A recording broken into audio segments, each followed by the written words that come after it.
जामनेर नगराध्यक्षपदी साधना गिरीश महाजन बिनविरोध, मंत्री गिरीश महाजन यांचे निर्विवाद वर्चस्व कायम।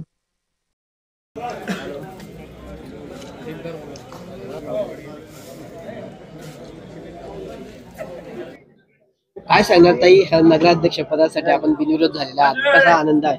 आनंद आहे, पण जामनेर शहरातील लोकांचे मी मनापासून आभार मानते। त्यांनी आम्हाला परत संधी दिली। आमचे नेते देवेंद्रजी फडणवीस, गिरीशजी महाजन यांनी मला परत संधी दिली, त्यांचेही आभार मानते। सर्व कार्यकर्ते ज्यांनी बिनविरोध करून दिलं त्यांचे आभार मानते। आतापर्यंत या ठिकाणी जे आहे विरोधकांनी मोठी कष्ट या ठिकाणी उभारले होते।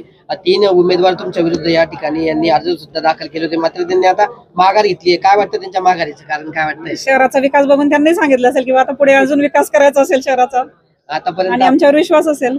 आतापर्यंत नगरपालिकेची धुराई भाजपकडेच राहिलेली आहे। हो। तुम्ही नगराध्यक्ष म्हणून पहिल्यांदाच या ठिकाणी बिनविरोध होत आहेत, हो, काय वाटतंय कारण? सगळ्यांना आनंद झाला। सगळे आमचे नगरसेवक बिनविरोध होत आहेत, कामाची पावती देत आहेत सगळे आमच्या।